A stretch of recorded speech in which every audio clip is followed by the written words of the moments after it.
Hi everyone, today we're going to talk about Punnett squares. So this example is going to be one of the simple examples where we're not seeing a word problem. It's just going to be crossing heterozygous B with homozygous dominant B. So as you can see, step one, it would be to determine the parent genotypes, and they're given to us right here.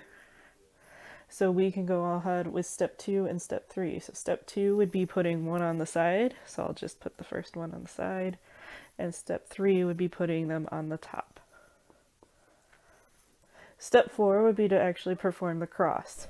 So if we're going to illustrate this, for those of you that have never done Punnett squares before, this B is going to get dropped not only into that box, but into that box. Same thing with this one in the next line. And these other two are going to get moved sideways.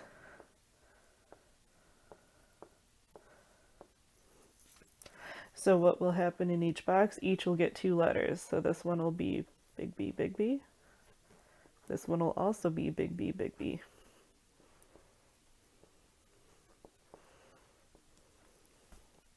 And there you have it. So that's our Punnett square, but we're not done.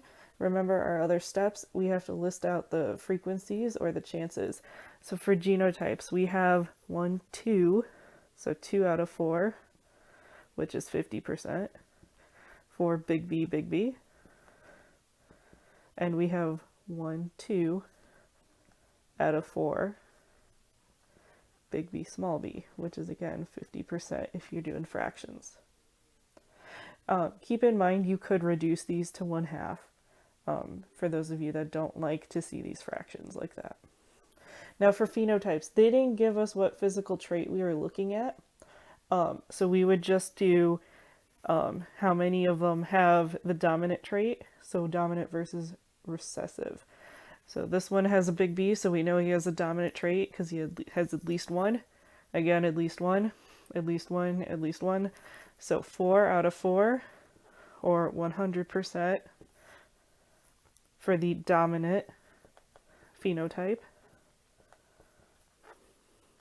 and 0 out of 4 for the recessive.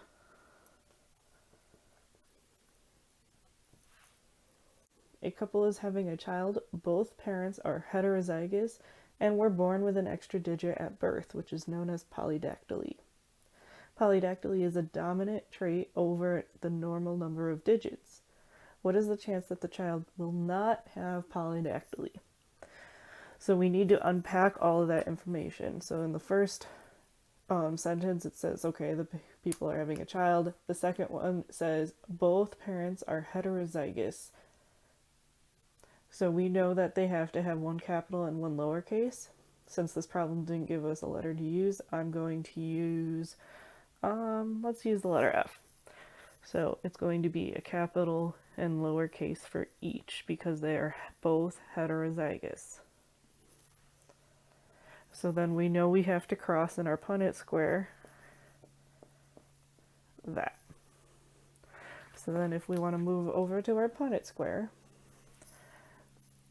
remember step 2, one goes on the side, one goes on top. And of course, if you put one on top and then one on the side, that's fine. Step 2 and step 3 are interchangeable. Step 4 is to perform the cross.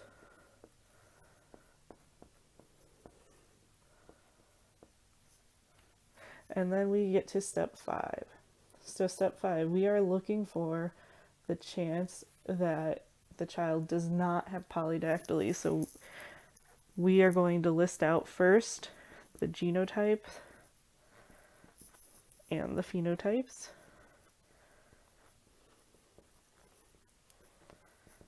So here we have how many with homozygous dominant out of the 4 would just be 1. So 1 out of 4, or 25% for FF, well, capital.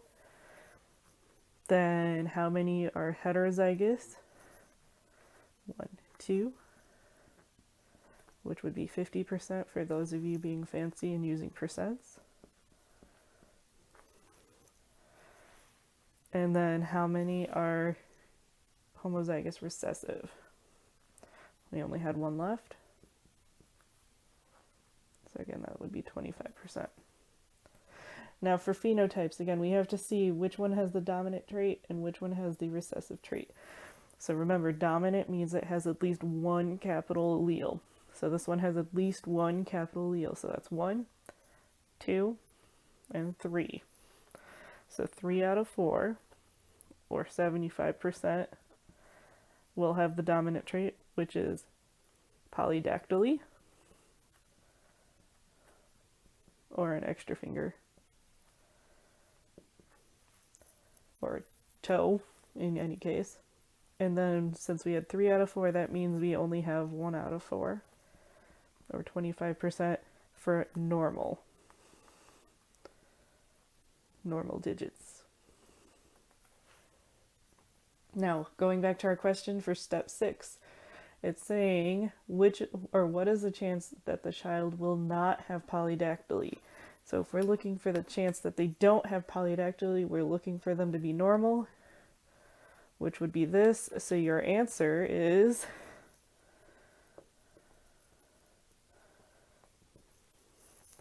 either 1/4 or 25% chance of not having polydactyly.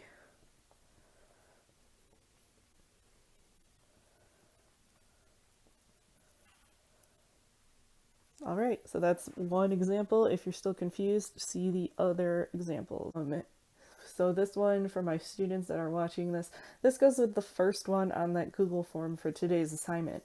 So you might want to follow along, write it down, or have that form open. So it says, a woman is heterozygous for rolling her tongue. A man is homozygous recessive. Rolling tongues is a dominant trait.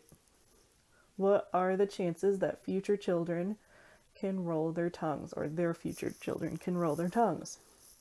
So again, we need to unpack all that information in the word problem. So the woman is heterozygous for rolling her tongue. So let's pick a letter. Let's use R, and she's heterozygous, which that hopefully you know means one capital, one lowercase, because there's one dominant and one recessive allele. The man is homozygous recessive. So again, recessive, lowercase, lowercase. So we know our cross has to be this. So now we can get to the Punnett square part. So we're going to put parent 1, which happens to be mom in this case, on the side. We're going to put dad right here. Step 4 is perform the cross.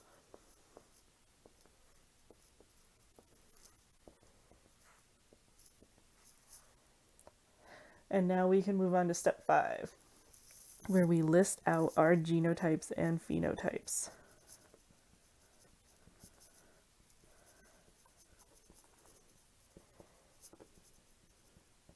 So genotypes. If we are looking at the Punnett square, we have to count up how many of each are the same. So we have 1, 2 that are heterozygous. And again, for those of you that like percents, that would be 50%. And we have 1, 2 out of 4 for lowercase, lowercase, or homozygous recessive. Now, again, for phenotypes, this would be the physical appearance, so we have to go based on if it has a dominant allele or at least one dominant allele. So we can count here how many boxes have at least one dominant allele. 1, 2.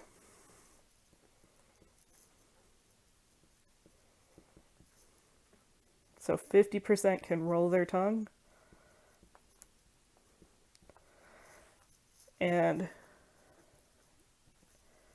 Or 50% cannot roll tongue.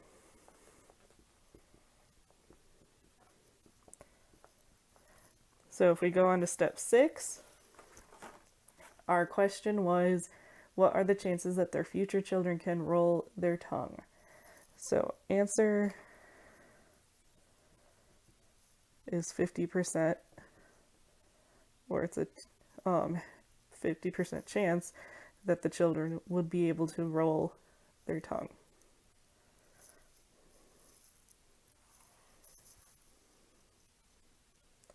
All right. Hopefully this example helps. Again, this was on the Google form for my students that are watching this. Have a great one.